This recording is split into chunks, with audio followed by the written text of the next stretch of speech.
This is Kat with the Kat Haas Outdoors Podcast. I'm so excited to share today's episode with you.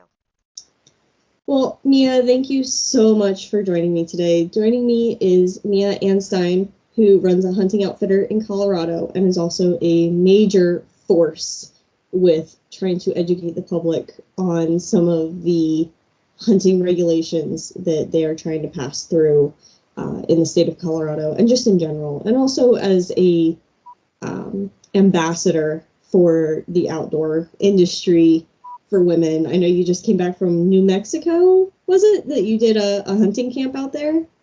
Yeah, this year I've done a few different hunting camps with Safari Club International and the New Mexico Department of Game and Fish.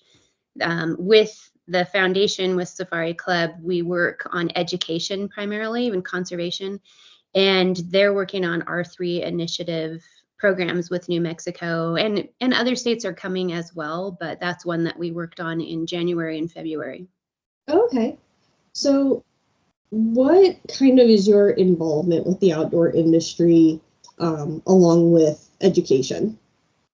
So I'm an outdoor writer. That's my job. Is I write primarily about guns, but also about hunting, fishing, and outdoor survival, different things like that. But so that's kind of my niche in the outdoor industry. And then, as you mentioned, we're kind of retired from outfitting, but I still hold my outfitter license in Colorado. I gave up my New Mexico 1 year ago, but in Colorado, I have an outfitter license, and I actually work on these kind of nonprofit projects and work with organizations to do either mentored hunts or help with disabled hunts and youth hunts and things like that to help people who maybe need help accessing the outdoors and hunting.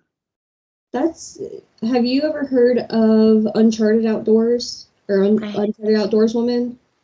They do all kinds of stuff like that. I did a women-only duck hunt with them back in November of 22, which was really great because it was, a chance to meet other women in the outdoors that either were new or had never duck hunted before. So that was a really cool opportunity. Yeah, definitely. It's something that for me is very rewarding. And I'm a hunter ed instructor too. That's a volunteer position. But something that we teach are the stages of hunting and, the stages you go through from start to more advanced. And we always kind of talk about a sportsman stage where the harvest doesn't matter if you kill something or not. But then beyond that, to me, one that's not in our books is a mentor stage, because if you can go through all 5 stages of hunting and then become a mentor, it kind of circles you back to like stage 1, where you get to experience a lot of firsts when you start mentoring people. Oh, absolutely. I know, my daughter's 3 years old and she already wants to go start hunting with dad. So he kind of already has that mentor role that just kind of got pushed on him. He keeps saying, he's like, I don't know when I'm going to take her hunt with me because she doesn't know how to be quiet or sit still. And you have to kind of do both of those sometimes. You can't, see ducks flying by and go, Dad, look, ducks. Yeah. And that's parents are the greatest mentors. And I mean, even as a parent, that's your job, is to teach and help the kids learn. And I've had families that, you'll meet them at a restaurant and the kid is running wild and they're like, we never bring them because they just don't know how to behave. Well, if you don't bring them, they're not going to learn how to behave. Mm-hmm. So I've written tons of articles about how to take your kids hunting, how to get them started hunting. And I actually, over my shoulder, I have a book here and it's called Why Women Hunt. And in that book, there's a story about me and my daughter and her kind of tagging along with me on hunts. And she started coming along when she was at least 3 years old as a toddler. Mm-hmm. And that's how they learn, is by coming along. And sure, sometimes a hunt might be foiled. It might depend on what's at stake with the hunt, because sometimes it's a limited draw hunt where it's something you applied for years and you only get a once in a lifetime to do this. So sure, maybe you don't want to take your child then. I mean, maybe you will, maybe you won't, depends on how experienced they are. But definitely like a bird hunt, absolutely. Like that first flight comes in and they're like, oh, ducks, it's like yeah, okay, cool. But did you notice how you scared them away? So next time, let's be quiet and see if we can not scare them away.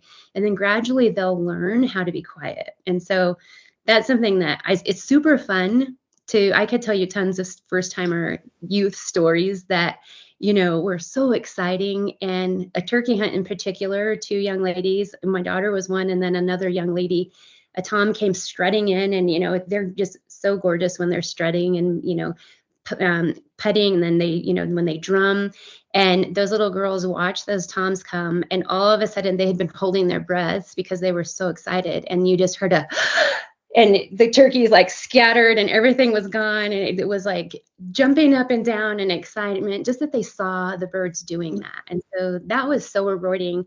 But then I also hunted with an Olympic athlete shotgun shooter that she had a similar experience, did the same thing, and she was in her mid-20s, so it's super fun. Yeah, we already bought Sophie. We went to Shields, and Wes was looking at something for his bow, and she saw like the little kid compound bows, the little kid compound bows, and they still have like they have the rubber rollers on the string. And she wanted one so bad. And so now we have just a 30-yard range set up in our backyard. And she comes out and shoots with us. She only stands like 5 feet from the target, but she loves to come out and shoot her bow. And we do like a 3D shoot night up at one of the local ranges in Denver. And Wes asked me, he was like, do you want to go instead of me going? I was like, well, why don't we both go? I'll wear Riley on my back. Sophie will stay with you because she wants to be with you anyway. And we'll shoot. And she brought her bow because she wanted to shoot too. And I'd like look down to where they were in the line because we got separated. And I'd just see this one arrow go like 5 feet and skid across the floor. But she was so excited to be able to do that. So I'm really looking forward to taking her on a turkey hunt or a duck hunt or even just like a pheasant hunt or something. She just loves being outside. She already knows how to shoot my 22. I have a little 22 AR that she just absolutely loves. She's been coming to the range with me since she was like 6 months old. She loves it. And that's the perfect thing is to, like I said, include them. And then as a parent, you also know their maturity and what they're capable of. So you can kind of supervise whether they are ready to pull a trigger on a firearm or not. And, you mentioned the bow, like right away, there's a way to teach safety and safe direction and all of that too. So they're good teaching experiences. Yeah, and we definitely drive home the firearm safety because we are such big hunters and shooters.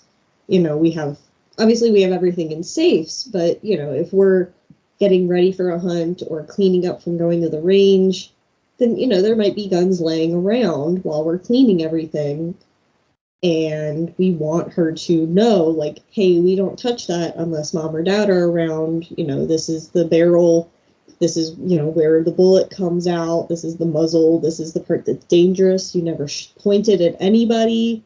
So we're really driving home that safety for her, because we would hate for an accident to happen. Absolutely.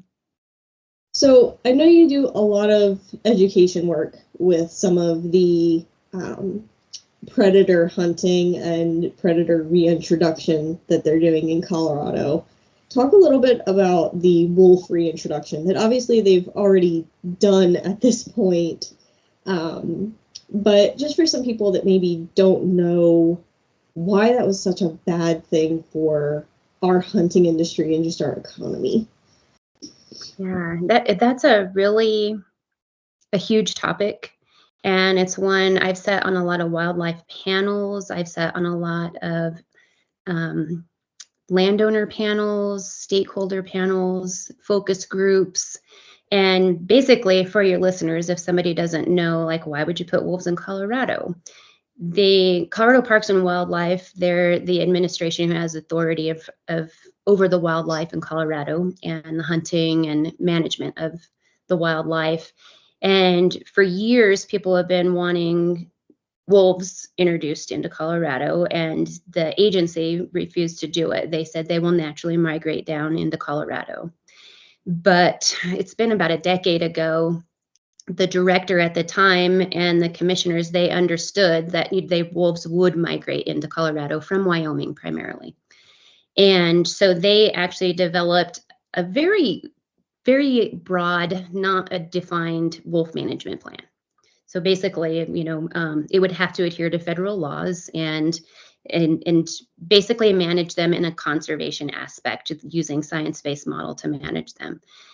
Well, that wasn't enough for people who are wolf proponents, and the wolf proponents wanted actually, like, let's put wolves on the ground in Colorado. We want huge packs. We want them throughout the state because it's native range, it's habitat, and all of that. And so ultimately, they took it upon themselves to get a ballot initiative put into Colorado, which you can put anything on the ballot if you get enough signatures in Colorado. Mm-hmm. And so that's basically what happened. They had a lot of funding from non-residents. So a lot of the funding came from California and other states to fund the ballot initiative. And they got all the signatures they needed. They put it on the ballot. There were a lot of people who spoke up and tried to push back against the ballot initiative, because the thing with the ballot initiative is once that passes, it becomes law. It's not as though you can just say, oh, let's have another vote, let's overturn this. What you have to do is go through the whole process again. And when you do the ballot initiative process, it's a few $1 million minimum to get the initiative on the ballot, period. So it's funding, it's time, you need people to collect signatures. There's the whole big process behind that. So anyways, we get the ballot initiative, and I will say, we, as groups that I'm members of, I'm a regional representative for Safari Club International, SCI. I'm a regional representative for them, for the state of Colorado. I also, at the time, was on the board of directors for one of the chapters in the state. And I also am involved. I'm currently the co-chair of the Colorado Cattlemen's Wildlife Committee, and I own cattle. We raise cattle here. And so all these aspects, we definitely knew that it's going to impact not just the wildlife and the habitat, but also our food sources and the way we manage the land. It's going to affect conservation. So we really pushed back on that. But fighting the ballot initiative against organizations that have millions of dollars was very challenging. And I will be honest, we were probably slow on that game. We were slow to know how to react. We were slow to know what to do. And we did fight. And originally, the surveys showed that 75% of Coloradans were going to vote for wolf introduction. And with our campaigns and everything that we did, which were initiatives in educating the metro area voters who primarily are non-hunters, and a lot of them, they don't disagree with hunting. They don't understand what conservation is and how to manage wildlife and habitat. Mm-hmm. So the word preservation and conservation kind of get intertwined. So we were educating them about what wolves would do. But we were way severe behind the game because the wolf proponents, they had been educating in the state, in the colleges, in the universities. They would go to preschools with wolves and have kids pet wolves, but the parents would come, and while they're there, they're educating these people about that wolves are pets, they're friendly, they help the ecosystem. And I won't say that there's not a place for wolves in the ecosystem, because there is a place for them. I mean, we need predators. We can't have a habitat with no predators. There has to be predators. The issue that my primary concern is that everybody would compare Colorado to Yellowstone. And in Colorado, we have almost 6 million people. And in the whole state of Wyoming, there's not even 600,000 people. So you cannot compare the two locations. I mean, just this people per square mile is entirely different. The way the communities are arranged in the state it's entirely different. And yes, we do have good habitat, which also leads me to tell you that the wolves were already migrating here before the ballot initiative. We had wolves established in the state that we're really, I don't know if Parks and Wildlife was hesitant on their announcements and their verbiage, but we had wolves here. They were already migrating in. We still have those wolves here. Some have bred, they've reproduced and everything.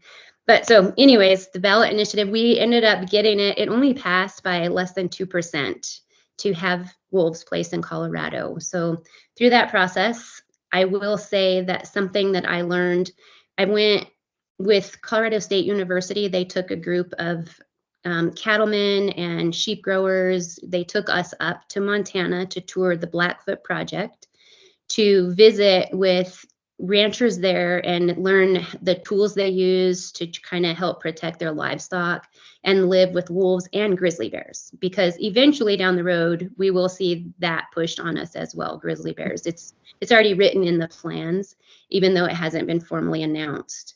And so when we were up there, what I learned is these wolf proponents had been educating people from all over the world come and do tours. They've been doing tours with hundreds of people. They come bring tour buses. They tour these ranches. These ranches are members of conservancies, and they do get money. They do get support. So me as a rancher, like, I wouldn't join a conservancy that is going to be teaching people that it's okay to live with wolves as a rancher. That's my ethic, is I wouldn't do that. Now for them, when I saw what they were doing, it really it crushed my heart. It made me cry, that basically they're feeding this misinformation that those ranchers are happy to live with the wolves, because the overall population of ranchers are not going to be very happy to see their animals die and suffer at the hands of a wolf. And we can talk about that part later if you would like, but the thing is, so through the process, what I learned, and as I started to tell you, is that having this ballot initiative pass, it was unfortunate, but it also pushed us, because that initiative said within 3 years, and that ended up on the end of December of 2023, that wolves there had to be a plan, and the wolves had to be placed on the ground. And so it gave 3 years for this super fast planning and focus group and science. All this stuff had to happen so quickly, where in Montana, that's happened over like 20 years. So we've got that many years done in 3 years. And yes, we're going to have a learning process, but there was a lot done in that short amount of time. So that part was good that we got so much done, because if we had just solely waited for them to migrate in, the planning, I'm sure, would have been a lot different, and maybe not as refined. And so right now we have wolves on the ground. We have our the first set have been dropped. There will not be another set that comes until December, because there are lawsuits against Colorado Parks and Wildlife. And those have kind of held things up until next fall, because the lawsuits should be either defunct, or they should be proceeding, in that time. We can see what happens. But in the meantime, the current wolves that they dropped, they're headed to the northwest corner of the state and north to Wyoming. So we'll see where they go. And part of the plan was to drop them in areas where they wouldn't leave the state, because Utah is threatening to sue Colorado if the Colorado wolves end up in Utah. So there's a like I said, a ton to the wolf issue. I find it very interesting. I tried to keep up on it, but there was so much information just constantly coming out about this wolf issue. And I noticed that a lot of states, Colorado would reach out to different states and say, hey, send us some of your wolves so that we can reintroduce them. And states were saying, no, are you crazy? I'm not giving you anything. This was such a bad idea for us. Why would I give you wolves to do to make the same mistake? So it's interesting that Utah is saying these wolves better not cross state lines, which anyone that knows anything about wildlife knows that animals do not know how to stay in an area. They have a territory that they, roam in, but all animals roam. There's a show that I grew up watching with my mom. I don't know if you ever saw it. It's called West Wing. I never watched it, no. So one of the episodes that stands out in my mind whenever I hear and talk about wildlife and wolves and stuff like that is one of the characters has this big thing where he likes to take one day every couple of months and bring in all these lobbyists from organizations they would normally never talk to. They would just ignore them, pretend they don't exist, ignore all their requests. And he called it Big Block of Cheese Day. And he tells this whole story about how it got that name. But one of the groups that they allowed to come for Big Block of Cheese Day was kind of what you're talking about, those lobbyists that wanted to reintroduce wolves and reintroduce grizzly bears. And they wanted a couple $1 million to put in these overpasses over highways because the wolves and the bears were getting hit by cars passing on interstates. And the character from the White House that they were talking to says, and how are you going to teach them to read road signs to know that it's a wolves only roadway for them to, animals don't know how to read signs? Like, you know, they don't know what state borders are. They don't know what fences mean. They just know that this is my territory and I stay here and I roam wherever I want to go. So it's interesting that Utah's kind of like, you know, we don't want any of this, so they better not cross state lines. I'm hoping that kind of slows down the reintroduction. I'm sure you are as well. I don't know that Utah will slow the introduction. I mean, as I said, it's a law, so it has to be done. The only thing that's slowing it is the lawsuit that's currently filed, and they're in process. We'll actually get an update next Saturday on that. I don't have a current update on it, but that's with the Colorado Conservation Alliance. People can look for that and get updates from them. But I don't know that another state saying they don't want the wolves, that's not going to slow anything down. I mean, a law is a law. And I think that's something that a lot of people, even before the first batch of wolves were dropped in December of 2023, a lot of people still thought they could just say, stop the wolves, don't bring the wolves. And that's not how laws work. I mean, if a law says you have to do it, then you've got to do it. And even some of the members of the Colorado Parks and Wildlife Agency, they didn't agree with it, but it's a law, you know. I won't say that I agree with every law that we have, and I'm sure a lot of people don't agree with them, but it doesn't mean that you're going to be a vigilante and disobey the law. And as far as other states not wanting to send Colorado wolves, you said it perfectly. Like, they already understood what suffering they personally are going through in their states. And really, a lot of people think of the West because they think of Colorado, and they're looking at Montana, Wyoming, Idaho.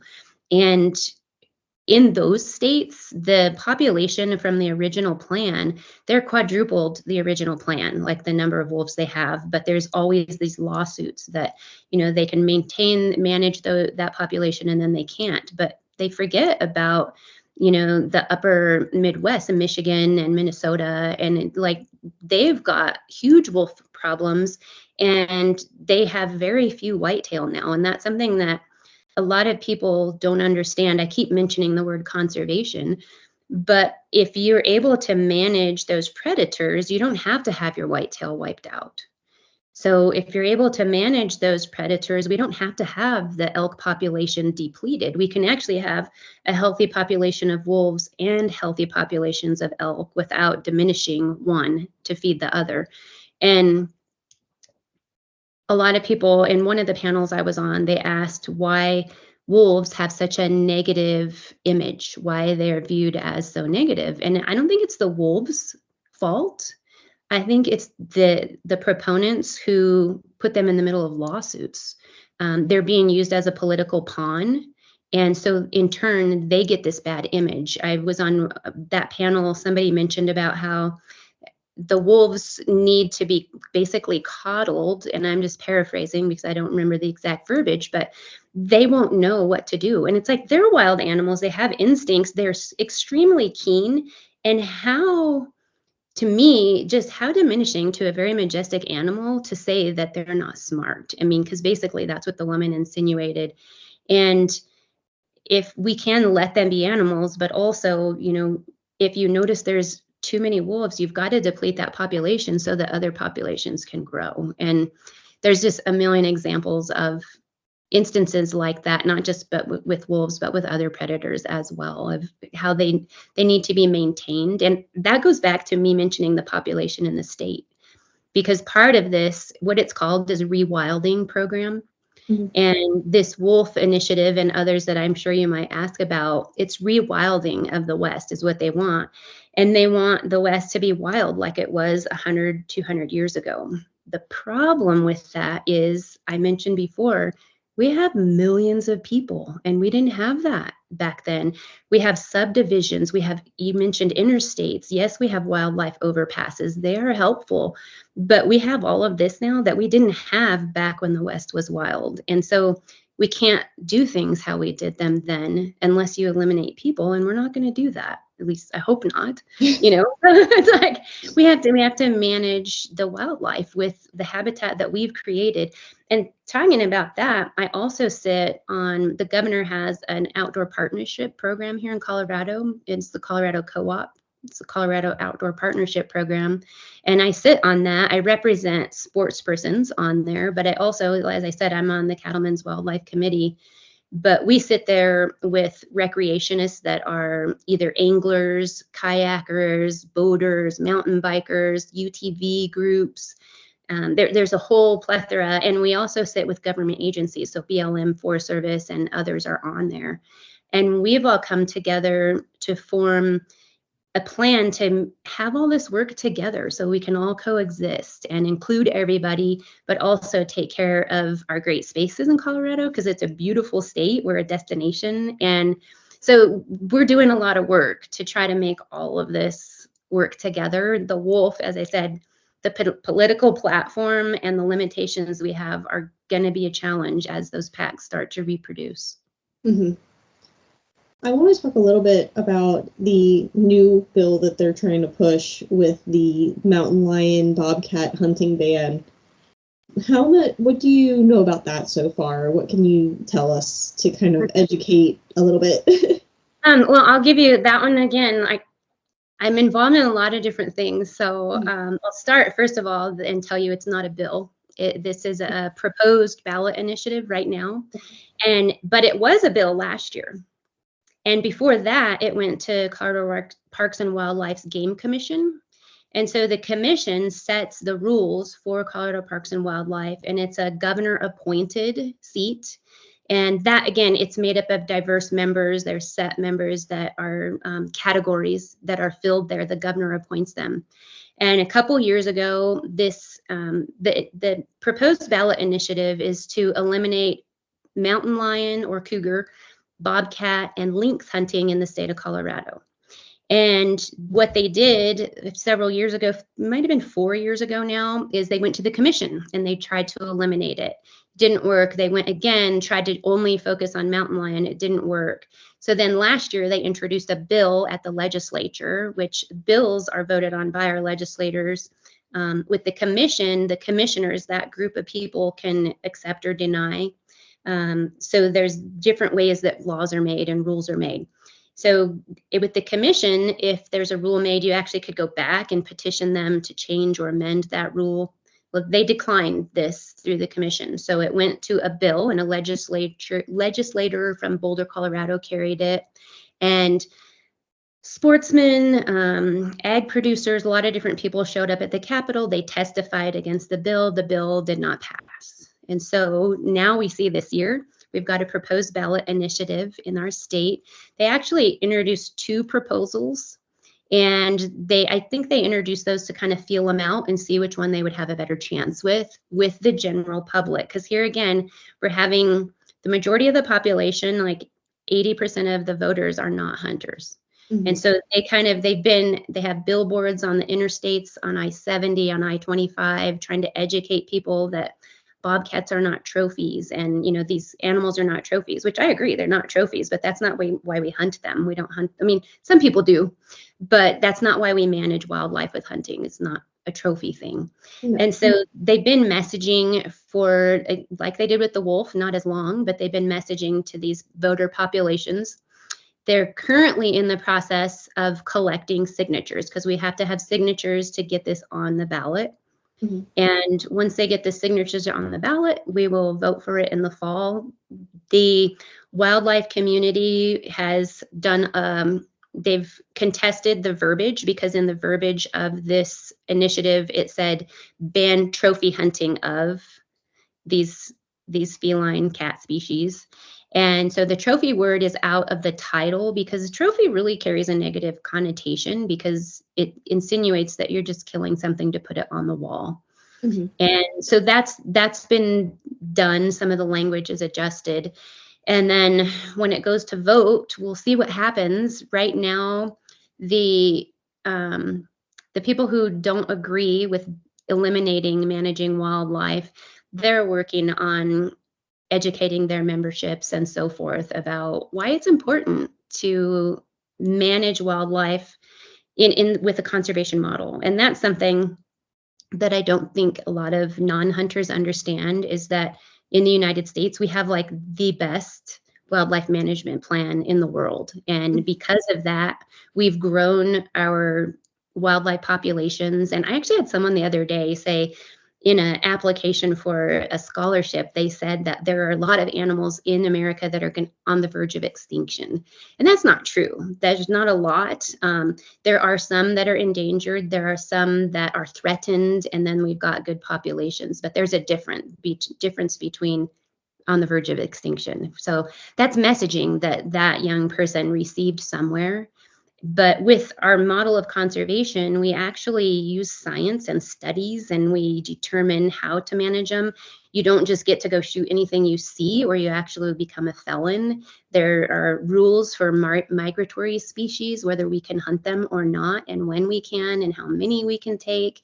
And there's also rules about when you hunt something, whether you need to consume it or how you need to take care of it. And you can't just kill something and take the head off and leave the carcass. So that's something that I think a lot of hunters don't realize, that non-hunters don't understand. And some of them don't even understand the difference between poaching and hunting. Mm-hmm. And there's a huge difference there. So the poachers are not following those rules. They're not getting licenses. They're not paying into the management of the wildlife and habitat. So yeah, but so the mountain lion thing, there again, just like with the wolves, it's going to be a predator that will not be managed, that needs to be managed. And we'll see those consequences on other wildlife populations. And with mountain lions, and especially with bobcats, those actually are going to affect our bird populations, because the bobcats climb trees, they raid nests, they eat eggs, they eat chicks, they eat full-size birds.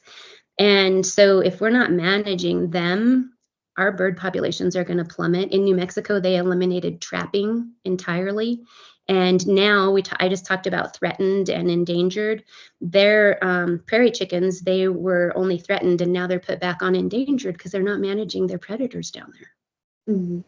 Now, some of the boards that you sit on, are they that are trying to fight back on this initiative for the mountain lions and bobcats? Are they moving a little bit faster on this one, do you think, than they did the wolves, knowing what they know from that experience? Yeah, definitely. They're a little more organized now, because through it, I mean, unless you took civics classes in school and in college, most of us don't know how things are made. I mean, and really, not to pick on you, but saying like there's this bill coming up, like a lot of people don't know the difference between a bill and an initiative, Mm-hmm. And in the process of it. And really, honestly, like when I teach hunter ed, like people don't know how laws are made and the ramifications of a law.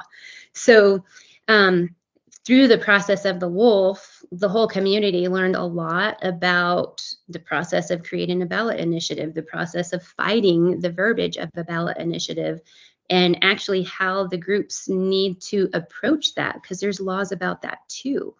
So even if you're not carrying the initiative as a nonprofit, you've got to follow the laws of the state. So there's so much to it. And fortunately, in Colorado, we've formed the Colorado Wildlife Conservation Partnership, and it embodies Rocky Mountain Elk Foundation, SCI, NWTF, the Congressional Sportsmen's Foundation. I mean, there's just a ton of groups in there, and they all come together to meet and figure this out so that, you know, if I know this little piece and they know this little piece, we can have a better view and understanding of how things are working. And like you said, you tried to keep up with the wolves, and there's so much.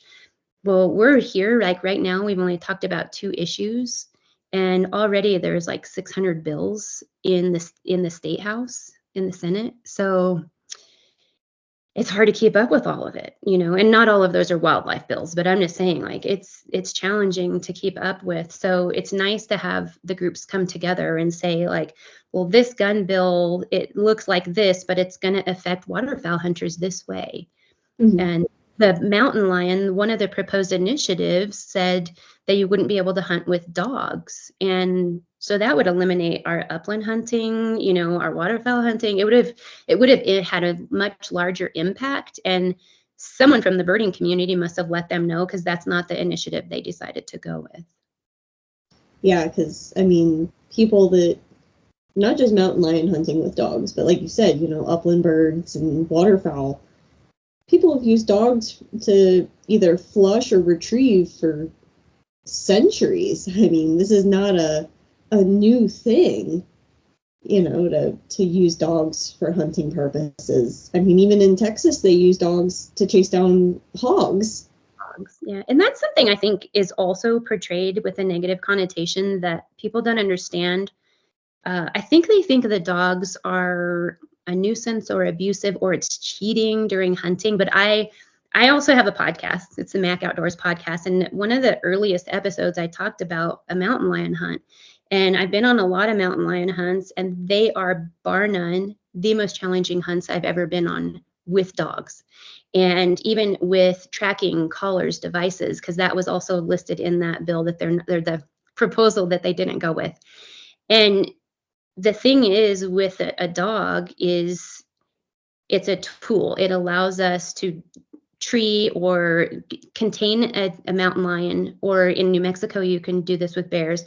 But once you get the dogs and you can get close to the animal, hopefully without being attacked. Sometimes they'll fight back. But you get up there, you have to identify the sex of the animal. You can identify if it's a male or female. If it's an adult or a juvenile, you can see if it's a female that has cubs or not, kittens. And you can make these determinations. You can kind of assess, is it healthy? Is it not? Because me personally, if the animal is not healthy, I actually would take that before I would take a big, giant, healthy animal, you know, just to help. It's going to pass anyway. So those are different ethics of hunting that people choose differently what they want to do. But those dogs are a tool that allow us that time to make all these determinations. And if I see this animal and I'm like, oh, this is a female that has cubs, that's illegal to kill them. I can actually leash the dogs up and I can walk away and we both go about our day, like, and it's good, you know. And or if it's a male, but I'm like, it's not mature enough, same thing. I can leash my dogs and I can walk away.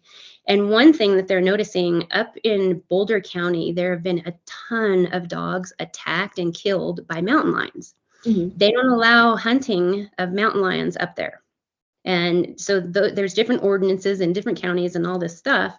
But since those lions are not hunted, they also don't feel threatened. And so they have no reason to be intimidated or scared by a dog or a human. And so they're a little more brazen about what they do. And so this is where hunting also, you put that pressure on them. Even if you're not going to kill the animal, they do realize, like, whoa, there's a threat, because these large predators, they don't have a lot of threats. Like, they are the threat. So there's different nuances that go along with hunting and with hunting with dogs that a lot of people just don't realize, that it's not cheating. It just, you know, it helps you do a job and assess what you're doing. And then with mountain lion hunting also, there are what are called quotas. And so different areas, kind of like counties or whatever, there's different hunting units. And in a certain area, you may be able to take 5 cats a year. And they base it on their surveys and studies, and it varies depending on what they find. But you have to call in or check the website in the morning and see, is the quota open or has it been filled? And so if it's open, you can hunt, but then you have X amount of time to report if you killed a lion. And then if it closes the quota, it's done. You're done hunting. You cannot hunt them anymore.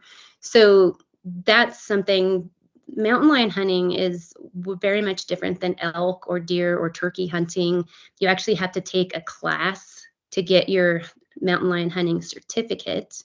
And so there's a lot of different nuances that go with that. And it, as I said, it's like the hardest hunt I've ever been on, and I've been around the world hunting. Yeah, even where we are, we're like an hour south of Denver, Elbert County, El Paso County area. And on one of the Facebook pages for this area, I see every year, multiple times a year, that a little bit further east of us in like the Kiowa, almost Simla, Lyman area, that there is a mountain lion out there, and people are posting on there all the time throughout the year. Hey, the mountain lion's out again. Like, make sure you check on your dogs. Make sure you check your fence lines. Maybe pen your cattle up or your sheep or, whatever animals they have. Because a lot of people out this way have horses for rodeo, but there are also some cattle and sheep and everything. And some people, because we are so close to Denver, they started coming out this way with that ideal that they had in Denver or wherever it is they came from before that. And they start coming out this way where it's more ranch land, farmland, more people that are like us that, hunt or, do a lot of that God, I cannot talk this morning, conservation work with hunting and management. And they're like, oh, he's just trying to have, a meal. And it's like, yeah, but if he takes down somebody's animal, maybe it's, a broodmare that they breed for rodeo horses. Maybe it's a cow bull that, they breed and sell and ship out semen for to breed other, show animals, and that could affect that family in a negative way just because he's out looking for a meal. We live right in town, and not last winter, but the winter before, I went to go let the dogs in at like 11 o'clock at night, and I saw a coyote just walking down Main Street looking for a snack. And so I posted on the Facebook group, not trying to go one way or the other, just as an informative going, hey, there's a coyote out right now. If you have cats, small dogs, medium-sized dogs, maybe bring them inside. Yeah. And the number of people that were just like, oh, welcome to Colorado, we have coyotes. And it's like, okay, I'm aware of this. I'm used to coyotes. I hunt. I'm aware that they're predators. I'm just letting the other people in the area know, hey, I saw a coyote. If you're going to let your small dog out at night, it may not come back. Right. Right. I'm just trying to inform my neighbors. But, if you want to let your dog be a snack, go ahead. Yeah. And other people were like, oh, coyotes won't mess with your pets. And I'm like, if they're hungry enough, they will. Yeah, they will. I saw Joe Rogan did a podcast with somebody one time that and I just saw a short snippet of it. And he was talking about this pit bull that this guy found. It was his dog. And he was wondering where the dog went. And he found the dog on his property. And it was just covered in blood and scratches and bite marks. I mean, this dog was torn up. It was a big old pit bull. And so he raced to the vet. And when he followed the blood trail from where the dog had come from, he found 9 dead coyotes. Wow. This dog Fought like crazy. Yeah. And that's not including anyone that was injured and got away. That's just the ones that were dead. Like, Yeah. who knows how many there were. It was terrible this morning. I opened, I don't know which social media platform it was, but a friend had sent a video, because since we're in Colorado, like everybody is about wolves, wolves, wolves. And it was a video. I didn't watch the whole thing because I don't like to see animals suffer. And so there's your warning. It was a video of a dog that was on a leash in the yard, a chain. And I know some people do that because we used to have a Boston Terrier that would climb the fence and she would run away. So when she'd go in the backyard, we'd put her on a chain. But also, if it was, getting ready for fall, we wouldn't do that because then she's like bait on the end of a chain. But this was a pack of wolves that, this dog is going crazy barking, and then the wolves attack it while it's on this chain. So I think I've seen that video. I think it was a German Shepherd on a ranch. Yeah, it looks something. Like it was like I said, I didn't watch the whole video because I just don't like to see that. And then, as a cattle rancher, when you have heifers are first-time cows that it's their first time to have a baby. Sometimes they can struggle, they can have a hard time, and you might have to help them with their birth, And so if those cows are out in the field struggling and you don't notice them, the coyotes will come and they'll actually attack them from the back end, and they'll eat that calf, but they'll eat the heifer, her back end, from the back end while she's still alive trying to give birth. And it is the most gruesome, disgusting thing that you could ever see. And I say it in the context of coyotes because that's been our experience so far, but the wolves do the same thing. And on a much larger level. Forward to this at all. And in Colorado, as I said, we're kind of ahead of the game because we have a plan for the wolves as far as management and for livestock producers for compensation. But already some of the producers that have lost animals, they've filed compensation claims, and no money has been given out yet. And you talked about, like a show horse, a bull that you're using semen, a bovine bull. Those animals can be $20,000, $30,000, $40,000 animals. And so I guarantee they're not going to get the compensation for those animals. It's going to be the going rate, maybe $1,000, who knows what it's going to be, if at all. And so that's something that I can't look in my little glass ball and predict. But when Idaho refused to give us wolves, those ranchers up there, they said the most difficult thing about the wolves up there is the paperwork to try to get compensation, and that it's the hardest process. So sure, there's a plan, but how do you get compensated? And for us, I mean, even we don't raise butcher beef. We actually raise athletes. We raise rodeo and roping and cutting stock is what we do. But if you're raising those animals to sell, it's not that you don't care about them. We do care about them. I mean, you're a hunter. As a hunter, I do care about wildlife. I love wildlife. Absolutely. I thank God every time I'm successful on a hunt. I thank him for an organic meal, and especially for the experience out there, because that's my favorite thing about hunting. But that's where I'll take you back to that Blackfoot project, and how it broke my heart is those ranchers are getting money to allow these tours through their ranches. They get compensation if they lose an animal to a wolf or a grizzly bear up there. But I don't just raise an animal to be bait to another animal. That's not why we raise them. And I think a lot of people think, oh, the wolves will just eat the elk, they'll just eat the deer. And that's not the case. I mean, yes, they do eat those as well, but they'll eat livestock, they'll eat pets and all of that. And there's no compensation plan for your pets. No. Now, you're talking about the compensation for should a wolf or a bear, as in other states, eat a ranch animal. Yeah. Where is that money coming from? Is that from an organization? Is it coming from taxpayer dollars? That is such a good question. So in the 3 years of planning, one of the stipulations so sportsmen pay through hunting license and license dollars, and through Pittman-Robertson funds, which is a tax on guns, ammo, and gear. Through that, we pay for the habitat and conservation. Mm-hmm. And they're trying to find other ways, and little by little, there are other ways to help fund that, because sportsmen is a tiny part of the population, as I've kind of mentioned. But the compensation plan, what the sportsman did is talking about bills that go through the state and the Senate here in Colorado. Last year, we had one of the senators carry a bill saying that the funding for wolves would not come from sportsmen's dollars because the sportsmen didn't vote in the wolves. And so they can't take from the sportsman fund to compensate for wolf depredations.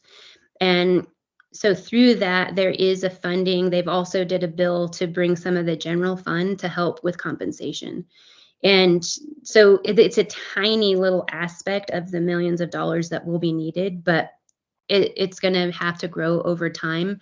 So yes, it comes from taxpayer dollars is what it's going to come from. And it's kind of funny because you talk about social media, which is kind of a nightmare to me most of the time. Like you trying to help the community, just saying, hey, I saw this, hey, there was it looked like a homeless guy, pulling on one of the doors. Like, you're going to let your neighbors know because you care for your neighbor and you want to help them. Like, that's our job. So it's to care for our neighbors.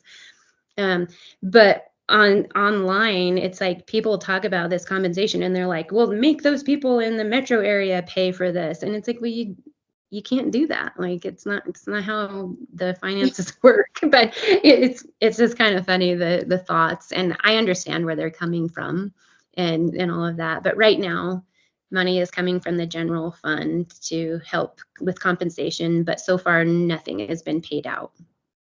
Yeah, on the wolf part. So for mountain lions and bear and stuff like that, that's a whole different compensation aspect. Mm-hmm.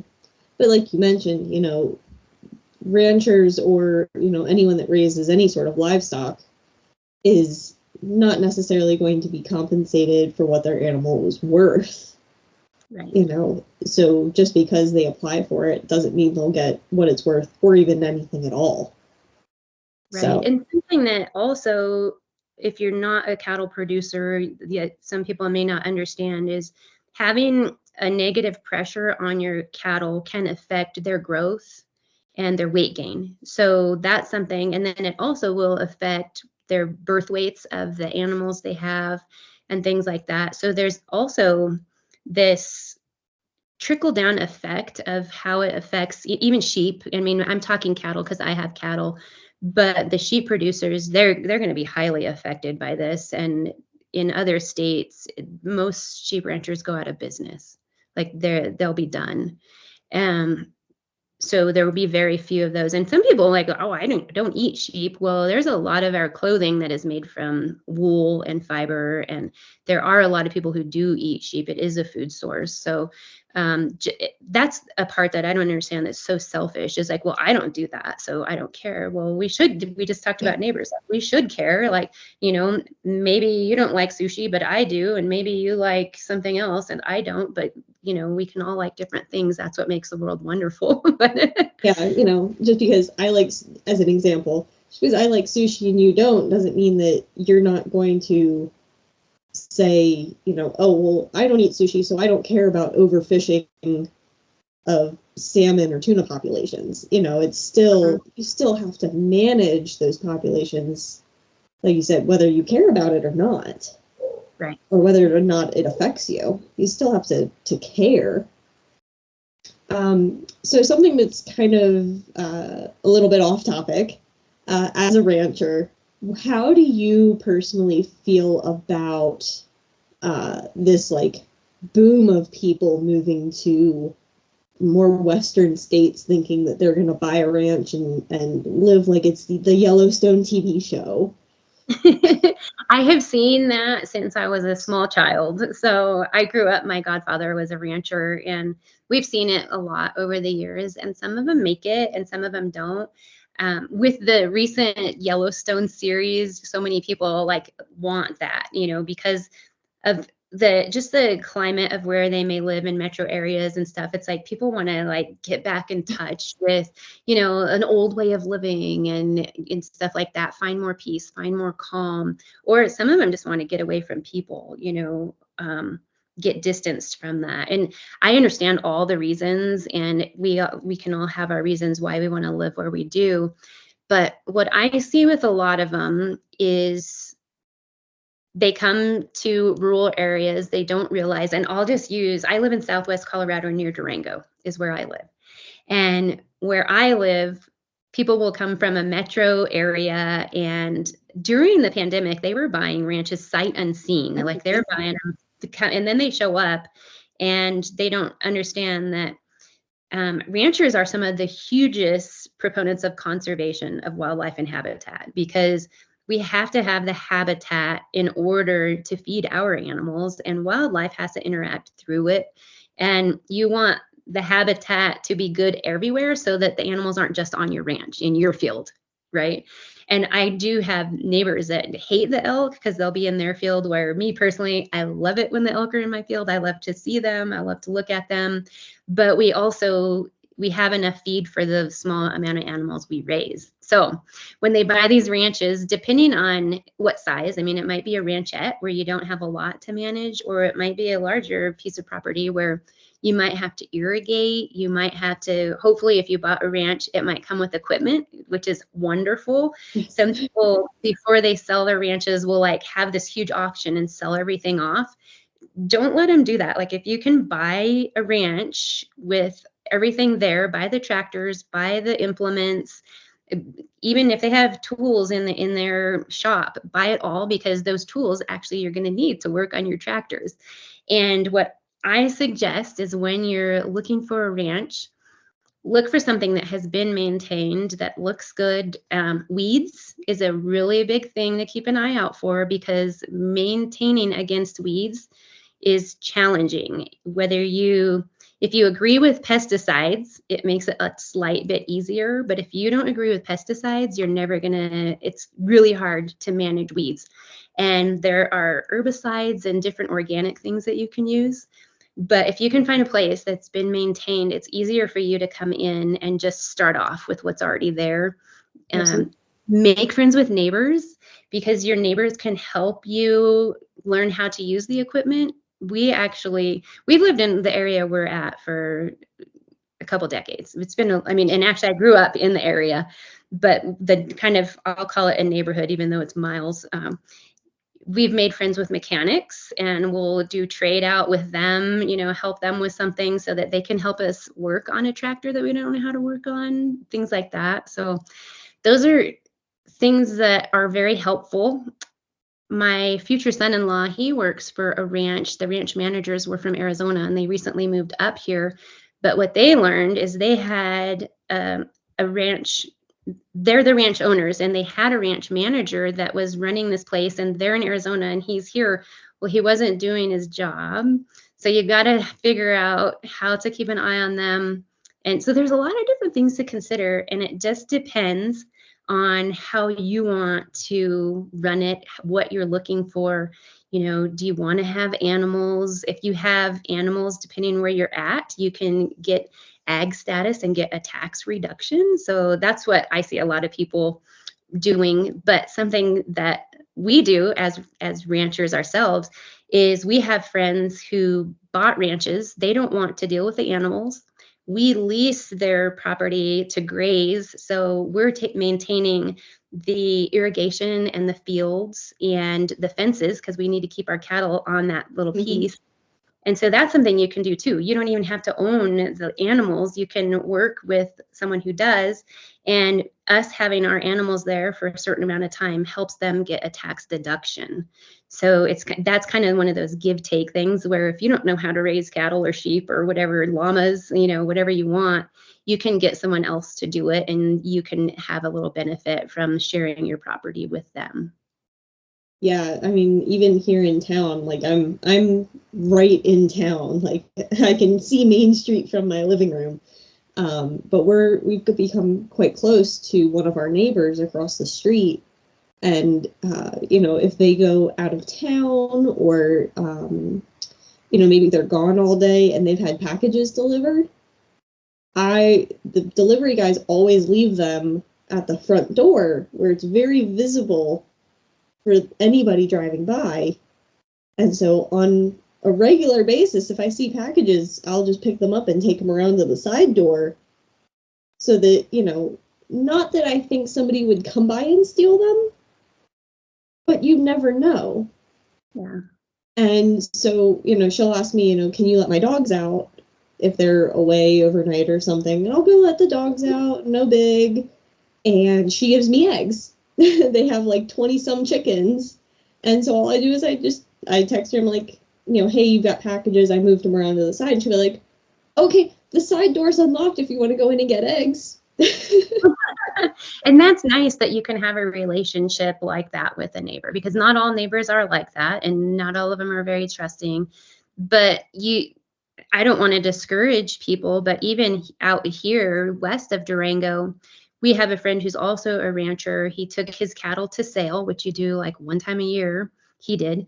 And then they mail you your check. Well, he didn't get the check. Finally, they gave him a new check. Well, there was somebody in their neighborhood, and I say neighborhood, and again, it's like the nearest neighbor is a mile away from him. Mm-hmm. And somebody was going and stealing the mail out of mailboxes, and one of them happened to be his check. And later, law enforcement officials up in one of the northern counties near metro area, near Denver area, they arrested this guy, and in his truck, he had all this mail, and one of them was this check. And they call him, and they're like, hey, Paul, like, do you know anything about this check from this? And he's like, yeah, like that. And so that person had been stealing mail out of mailboxes. And that's something, being in a rural area, that you need to, we have our lock boxes for our mail to be delivered to, so that we don't have to worry, because there's nobody here to see, if UPS drops off packages.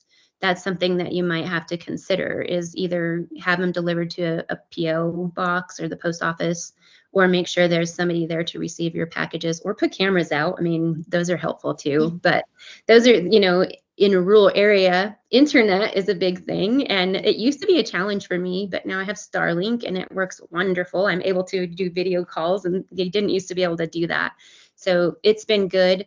But our driveway is a little far from the house, so the Wi-Fi doesn't reach there. So I actually use SpyPoint game cameras that they work. It's a solar game camera that I use to monitor my driveway. So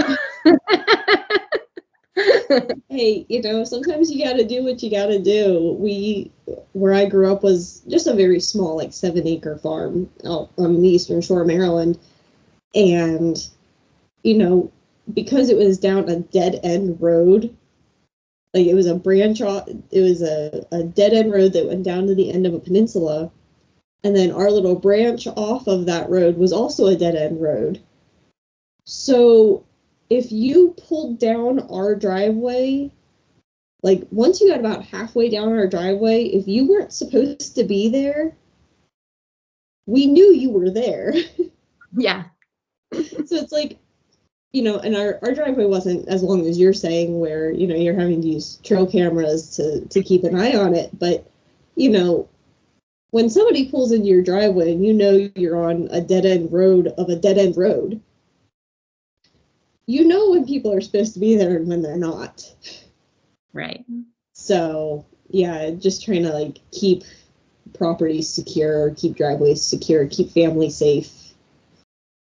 Yeah. And to me, I talked about different laws and stuff like that. And for me, I carry my gun more living in a rural area than I did when I was in college in metro areas, because there aren't people here. And so calling for an ambulance if there is, an injury or something like that, that's something that can take more time. And so definitely like get your first aid, get your CPR, know your neighbors. There are volunteer fire departments, get to know the people on those.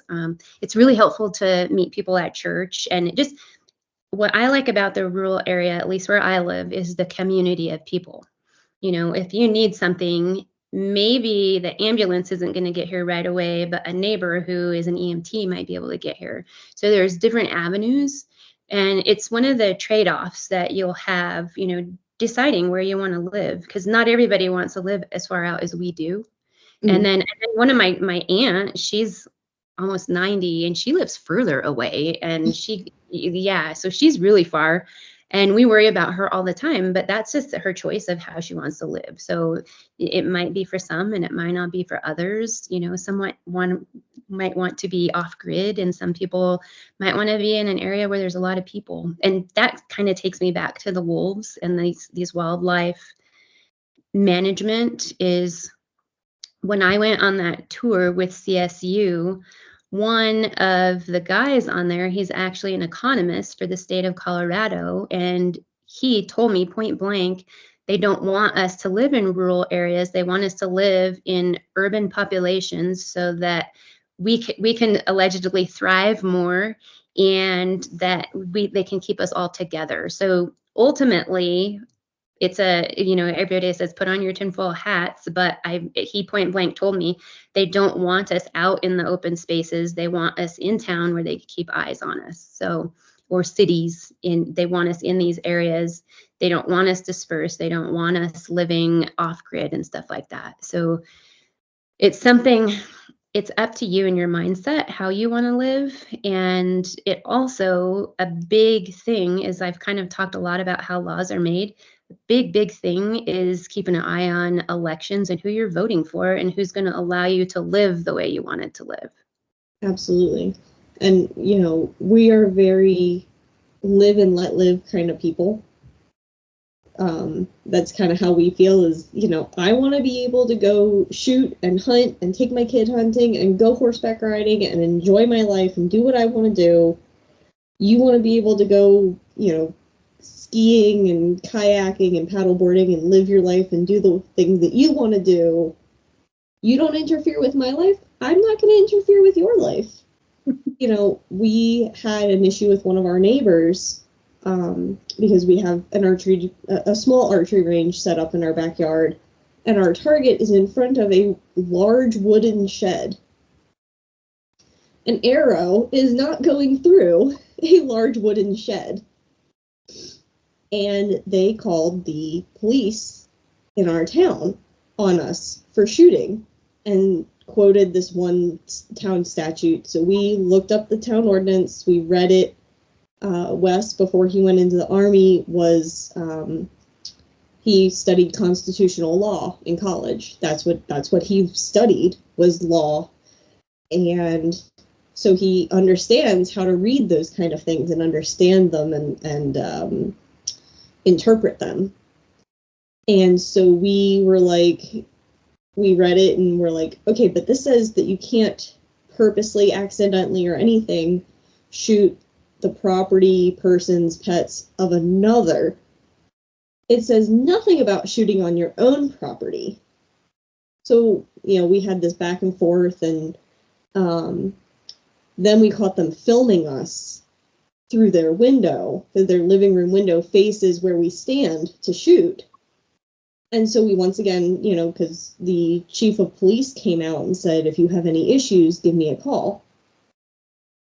So we called them, and he came out and he inspected our range and was like, okay, you guys are doing everything right. You're, if they walk behind the shed, you're stopping and you're waiting for them to, either be past you or be back on their own property. You're not, doing anything unsafe. You're staying within, reasonable shooting distances. You're not trying to shoot across the road or anything to hit the target. I don't see anything wrong with this. And we're like, well, here's the thing is, if we wanted to play this game, they use the alleyway behind our shed that is an easement for the town to access utilities. So gas, electric, internet. That is an easement for the town and the utility companies, and they use it as their own personal driveway, and they get very upset if anything's blocking it. And they're like, well, that's not good, because they're driving over gas lines, the natural gas lines all day long. But they were also feeding deer. Yeah. Which is a big no-no in Colorado. Yes. And they were literally putting a sheep feeder, the ones that hang over the fence. Oh, wow. They had multiple of those hung up on their fence line. And we had facing the driveway at deer height. And so And we some have people think that's just being nice, and they do it because, like I said, I love to see the elk, like they love to see the deer, but you're not allowed to feed the wildlife. So, you can't bait them in so that you can see them. That's not how it works. That's actually against the law in Colorado. Yeah. But that's something for your listeners, if they're looking to buy a place, it's something to look at when you're looking for a home, is check the covenants in the community where you're at, because that varies. And then, check the laws in certain states, and you might look in your area, see if there is an archery shop that has an archery range, see if there is a firearms store that has, access or can tell you if there are gun ranges. And those are things that, me personally, that's important to me, is to have a place to go shoot, to have a place to go practice. Maybe you want to start, competing with archery, or different things. Those are things to consider. And then you can also look for different clubs or conservation groups, or things where you can get to meet new friends in your area. So absolutely. And those kind of clubs are absolutely amazing. Like I said, we do a 3D archery night at one of the local ranges, and we've created a decent friendship with some of the people there on those nights, to the point where they're all talking about going to Total Archery Challenge up in Glenwood Springs this year, and we didn't have anyone to go with. Well, Wes doesn't have anyone to go with. I'm staying home with the kids. And Wes is like, I don't know if I'm going to go if I don't have anyone to go with. And so he's now made this group of people. There's like 6 or 7 of them now that are all thinking they're going to go together. yeah. So yeah, no, the outdoor industry, whether you're in the industry like we are as writers and content creators, or you're just an enthusiast, we're truly a family, I think. Yeah.